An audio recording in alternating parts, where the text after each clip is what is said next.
How do you know when someone is a genuine prophet and not just for profit? That's the question. Hey guys, thanks for tuning in. So the most common question I've been getting lately is just who is this Sherry Shriner you speak of so often in your videos, and why should we believe her?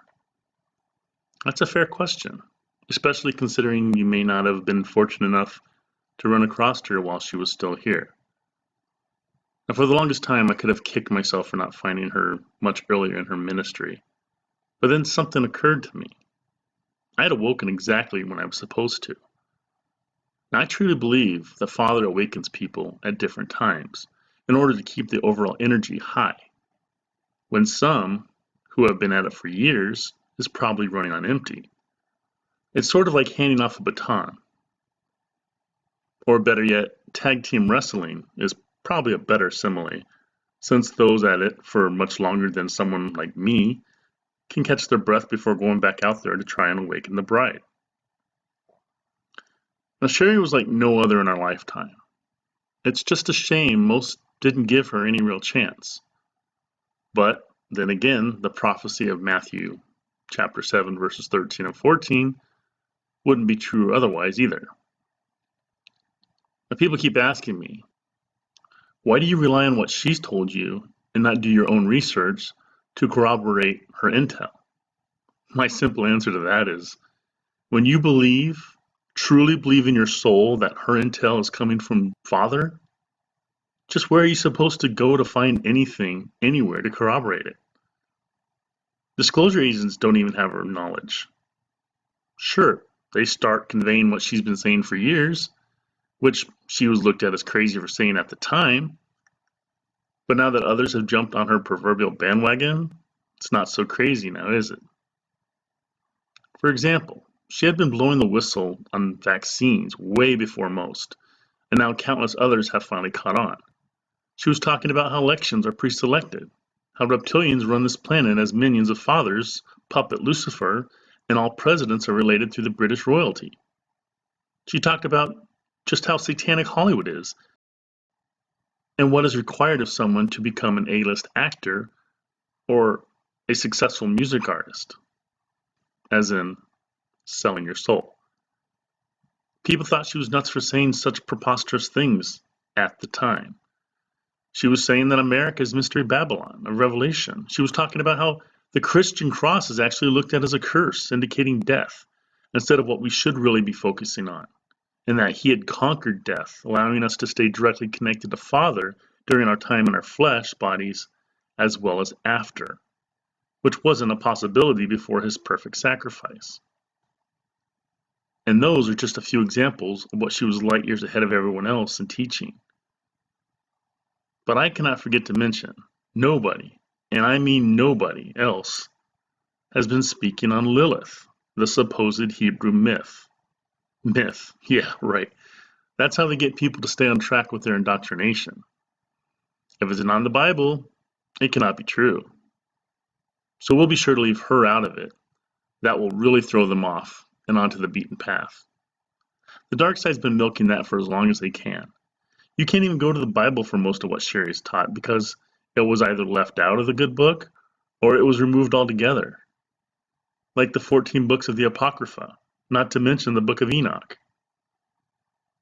So how do you know when someone is a genuine prophet and not just for profit? That's the question. It's the same way you know what to believe in the Bible versus what is false doctrines of the Bible. You have to determine who is acting completely selfless, where there is very little, if anything, that they can benefit from, in comparison to someone who is unabashedly acting selfish. Now, who in the Bible said, I and me, basically speaking in first person more than anyone? Well, that would be Paul, of course. He tooted his own horn more than he had the Son of Man's, by design, of course. But the masses still don't realize that he'd self-promoted more than anyone should in the good book. And it went unnoticed because most people don't crack open their Bible, but rather just wait until Sun God Day to have someone read it to them. Look at it this way. After conducting her ministry for as long as she had, and then realizing she had reached everyone she was going to pretty early on, give or take a few who hadn't discovered her yet, like me, why would Sherry continue to stick it out if it was all based on a malicious ruse, as so many have expressed, that she was a false prophet? Wouldn't that be like Saul of Tarsus sticking out his persecution of Yahushua's followers to the end, despite realizing it wasn't getting the job done, instead of changing courses by infiltrating the risen Yahushua's ministry from the inside and changing his name to, say, Paul, as he actually had done? Nobody, and I mean nobody, running any kind of con would stick it out as long as Sherry had, with the results she'd gotten when looking at the big picture. And that's to her credit. Basically talking to a brick wall and not really expecting a different result, but doing it anyway for nearly 20 years. What's most disheartening, though, is that more Satanists followed her ministry than Father's children. Who are not necessarily Christians, but they're big fans of the show. The thing I hear the most, the reason how they knew I was legit, even though almost the majority of Christians are not my listeners, they're my haters. They reject most of the things I teach and say. While the Satanists all listen to my show, I've always spoke about the irony of that. And it's because they knew I was legitimate when I knew Sananda and Maitreya were going to end up being the last two beasts of the last days, the biblical beasts, Antichrist and false prophet, because their pictures are hanging up in the satanic underground churches today.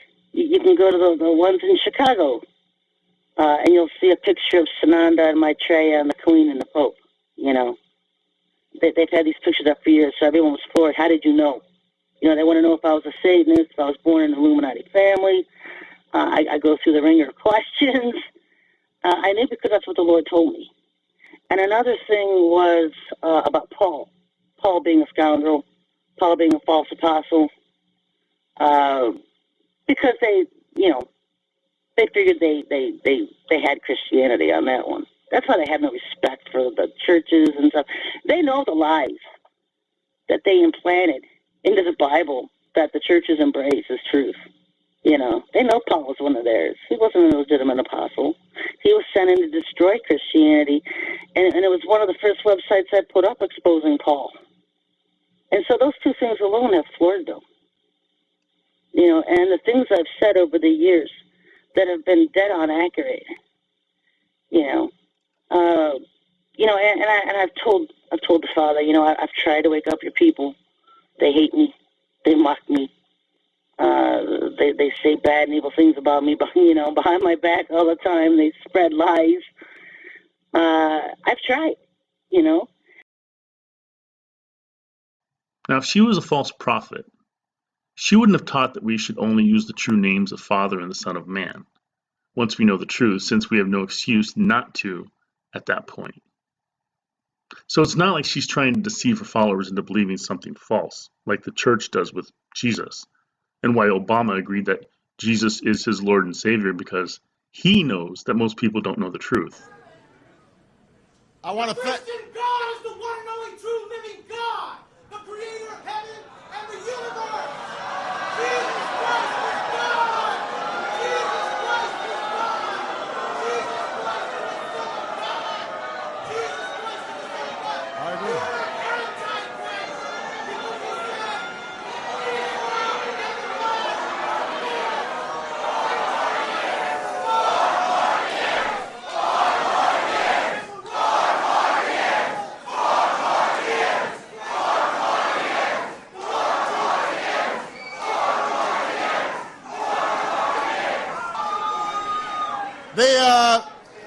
first of all, I agree Jesus Christ is the Lord. I believe in that.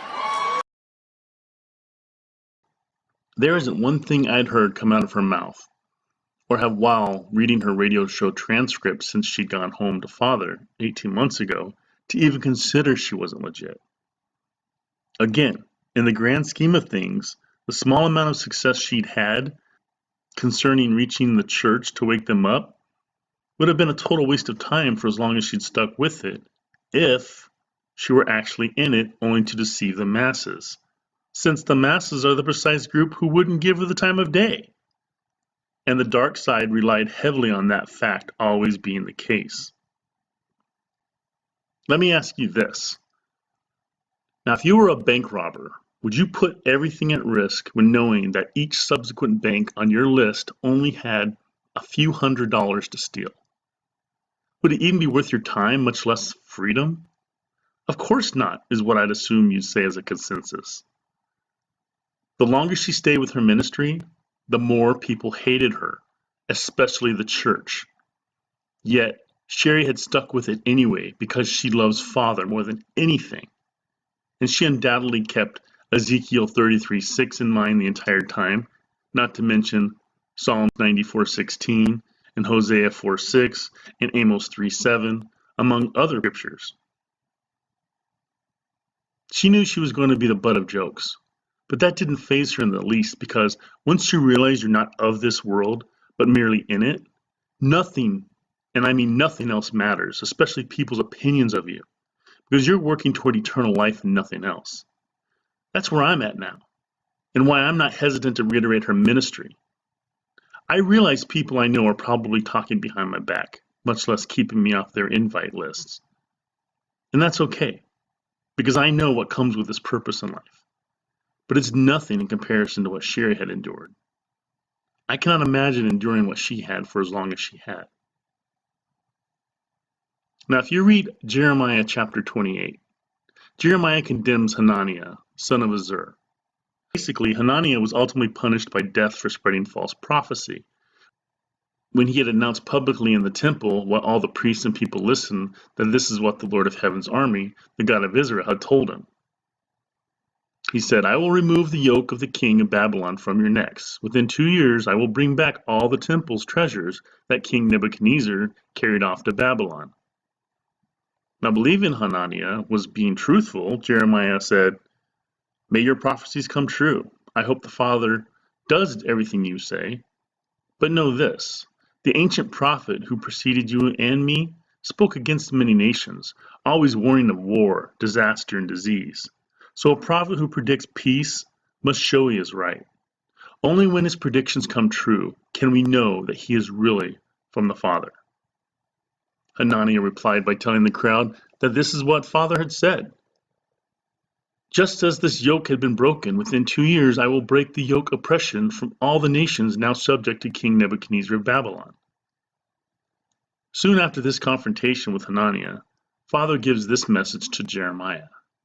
"Go tell Hananiah this is what the Father of Israel says. You have broken a wooden yoke, but you have replaced it with a yoke of iron.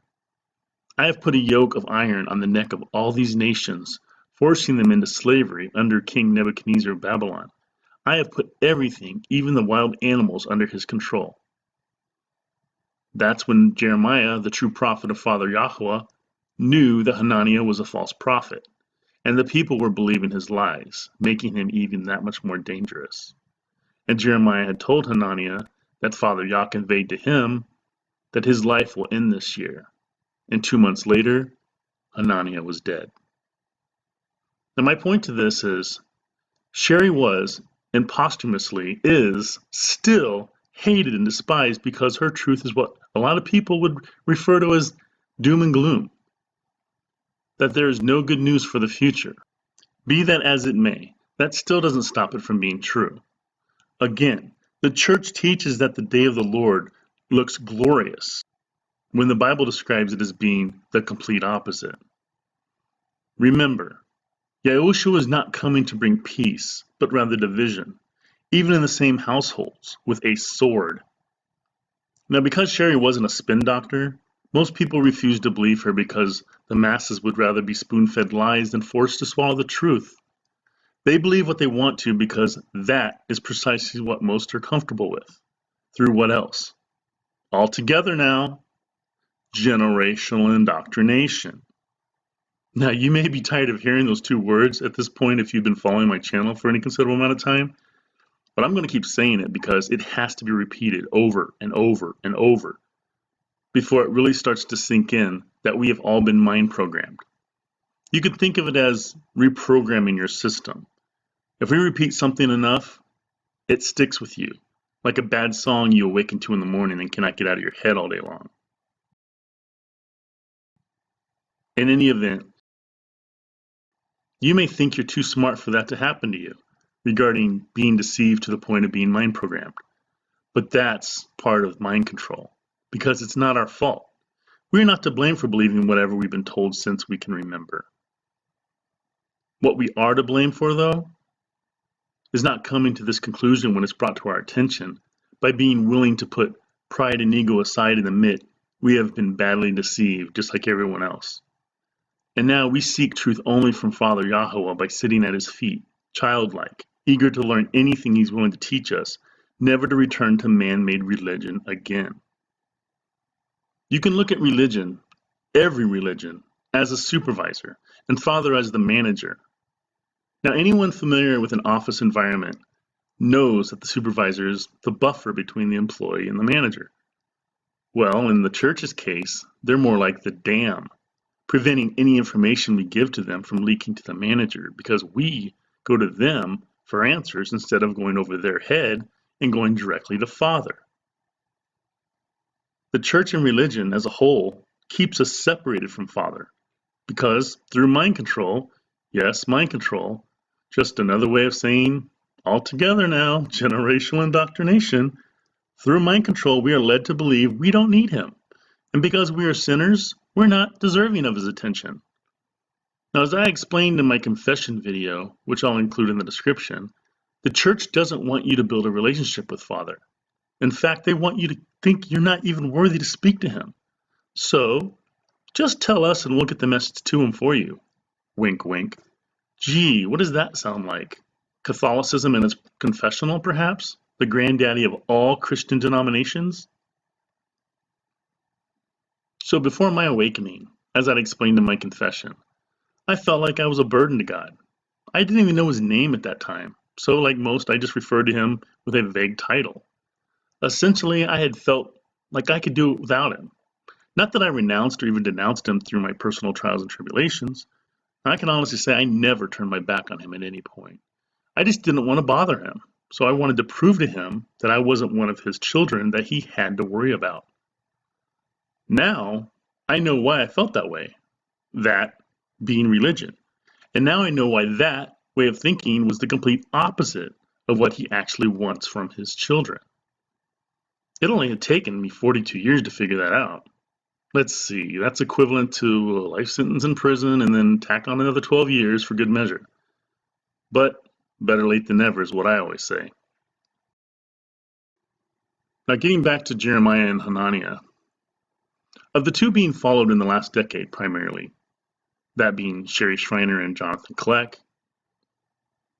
and I'll even throw in Pastor Sandy Armstrong in the mix as of late, Sherry resembles Jeremiah, and Kleck and Armstrong sound like Hananiah, because they are teaching that the church as a whole will be raptured and taken away before anything really bad starts. Not to mention, they are both unequivocally supporting and believing Paul was a genuine apostle, which is a huge sticking point between the church and the first fruit elect. As my original lyrics explained, if you'd watched the end of my The Bible is Tainted video, I explained in the bridge portion. Yes, those lyrics are referring to Jesus being the lie, but what most don't understand is that Lucifer, Jesus, and Paul are all basically synonymous because they all support the same deception that this world has been under for the last 1700 years, minimal. It's the ultimate deception that the Bible talks about. Anyway, refer to that video if you haven't already to learn more. Now, Sherry had taught that only about 10% of the church is truly considered Father Yahuah's branch. That's it. So where does that leave the remaining 90%, you might be asking right about now? Left behind for refinement during the tribulation period, as in FEMA camps. Just like the Israelites and Judahites had to experience when placed in captivity multiple times after Father had brought them out of slavery in Egypt, because they too were caught up in idolatry, guile, and apostasies. Only they knew they were doing it. But we are supposed to know what we're doing now, so there's no excuses.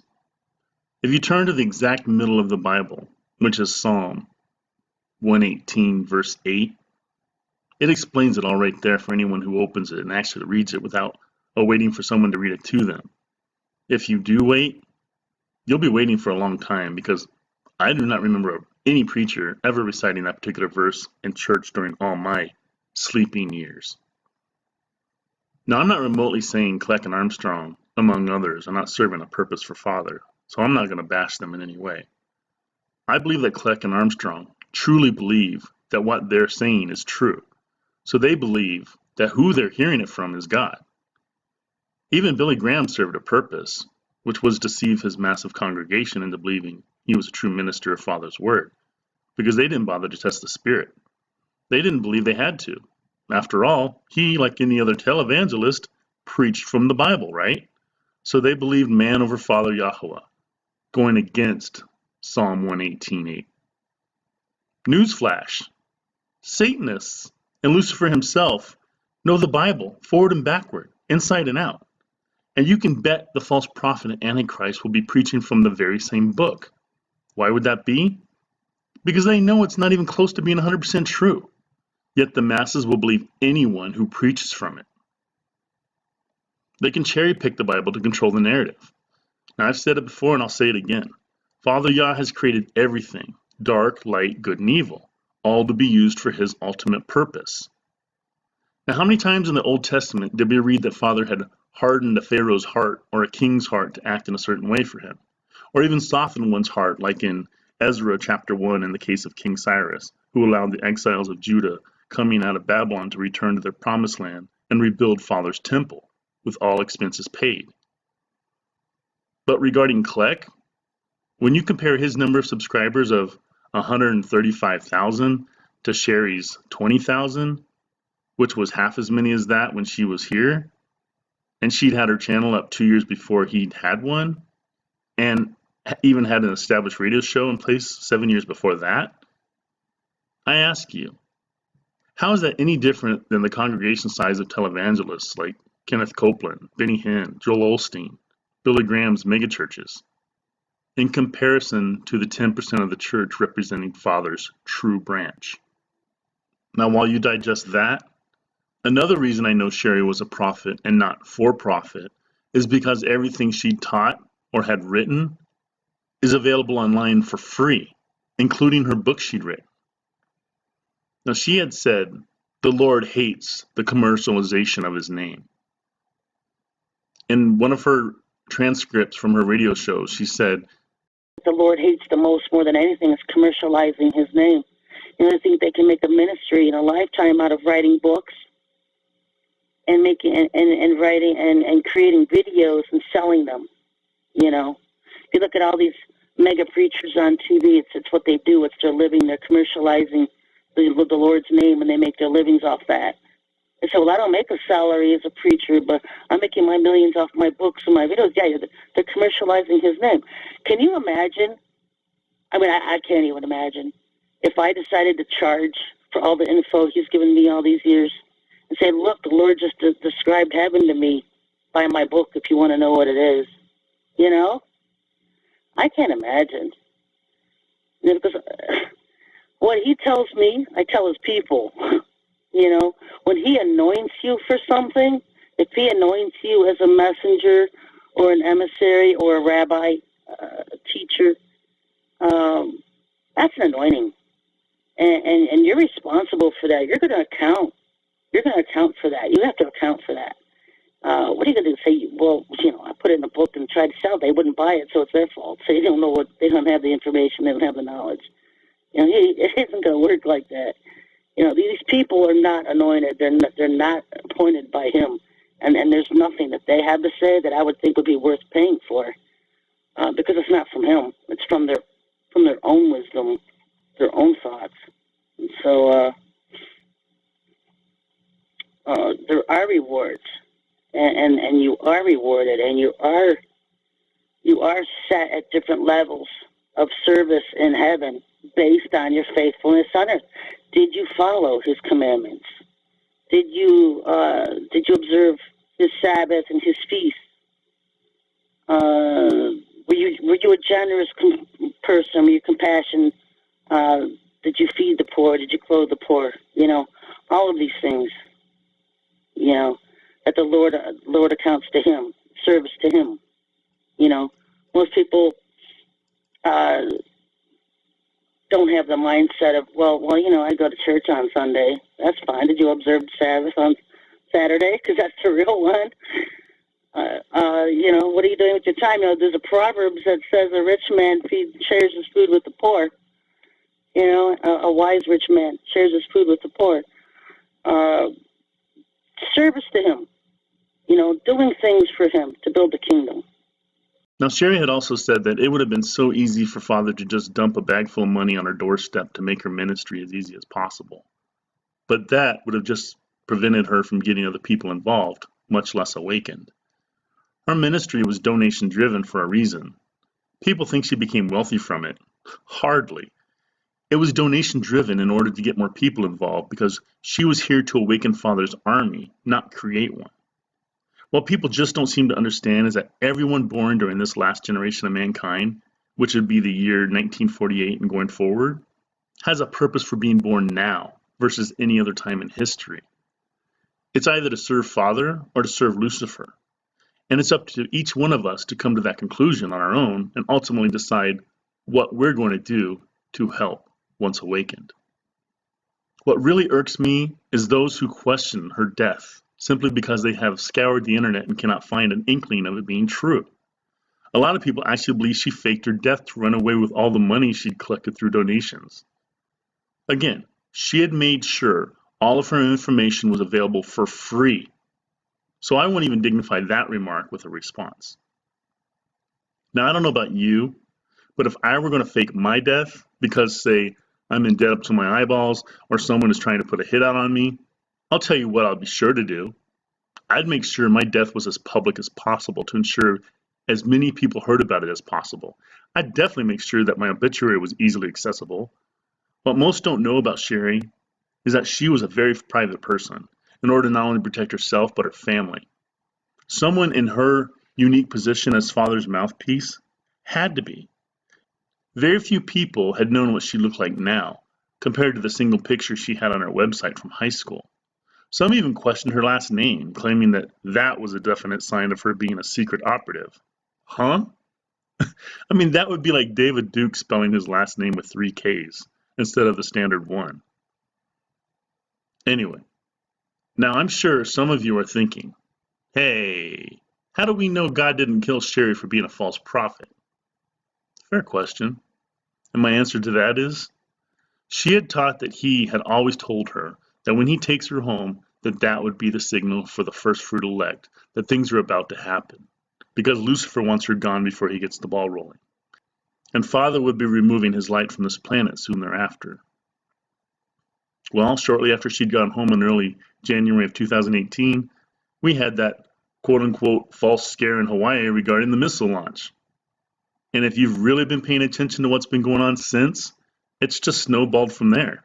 Especially this year with so many UFO sightings, celestial system approaching, volcanoes erupting, earthquakes, flooding all over the world, animals dying for no reason, birds falling out of the sky in droves, vaccines becoming mandatory, Ebola's a reemergence, more and more Baphomet statues being erected around the country, infanticide passing in New York, crops being destroyed to create a food shortage and hyperinflation, weather anomalies of extreme proportions.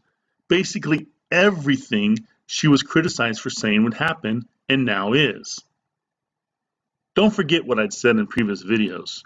Sherry was the only one speaking badly about NESARA, the National Economic Security and Reformation Act. Presumably a good thing. What could she possibly have to gain from bashing a benevolent act of God? What, was she just the grumpy Grinch who stole NESARA, even though everyone is supposedly in line to gain riches and debt forgiveness? Once again, people despised her for claiming that NESARA is the beast economic system to usher in the Antichrist, when everyone else, especially New Agers, was praising how wonderful it would be that we are entitled to such rewards for being a slave to the system for as long as we have. But I have one thing to say to counter their indoctrinated belief. 1 John chapter 2, verses 15 through 17, where Yahuah says, "Do not love this world nor the things it offers you, for when you love this world, you do not have the love of Father in you. For the world offers only a craving for physical pleasures, a craving for everything we see, and pride in our achievements and possessions. These are not from the Father, but are from this world, and this world is fading away, along with everything that people crave. But anyone who does what pleases Yah will live forever." Now, I'm not comparing her to the Son of Man by any means, nor would she, but I cannot help but draw parallels to how people hated him for saying he was whom he was, and they feared what they didn't understand. The age-old story of mankind: if it's not familiar, it must be bad, so get rid of it. That was the case with most, if not all, of Yahweh's prophets.